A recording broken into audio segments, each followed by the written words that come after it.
Hi, my name is Anthony Moore, and here's a quick presentation overview of our project. So this is how we are kind of parsing the data to determine results at the moment. So this bit that I've commented out, that was like, the old graphs that we used to be using. So I've just kind of commented them out because there's no point in showing them again because you kind of know what they do. So the new stuff then, we have some stuff to do standard deviation. So I'm doing like standard deviation for the X, standard deviation for the Y, then you combine the two of them. Then I do the same for the baseline, you do standard deviation of the X, the Y, combine them.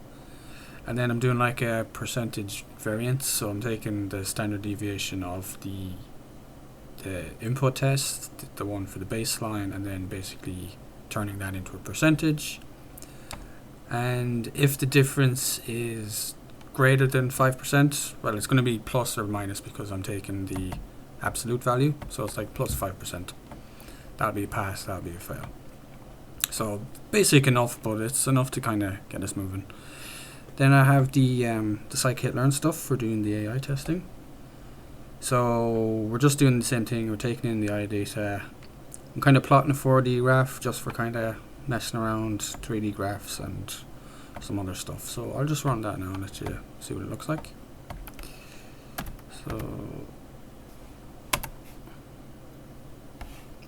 Okay, so these are like the standard deviation stuff I was talking about. So say the standard deviation for the X was 2.9, for the Y was 1.57, combined then is 3.3, and then for the baseline it was, for the baseline X was 2.9, baseline Y was 1.55, and the combination of those was 3.132.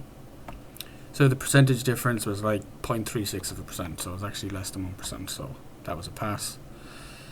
Then some of the new stuff. So this is like a 4-dimensional graph where I'm using like a heat map to represent the 4th dimension, which is, I know it's a bit mathsy, but it's just kind of cool to kind of show how it works.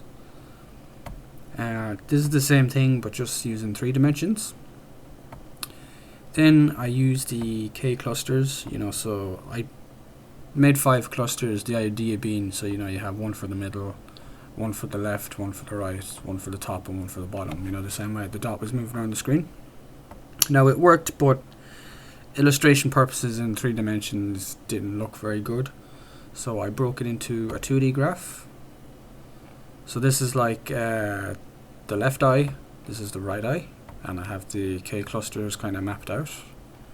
And then this is, so that's using like a scatter, what it's called, a scatter plot or scatter map. Then this is like the plot, like the old one we were doing. So we have, this is like the center, left, right, up, down. This is for the left eye, this is for the right eye. And then this is like the combined average. So this is like, when you combine the left eye and the right eye, you kind of get the focus point.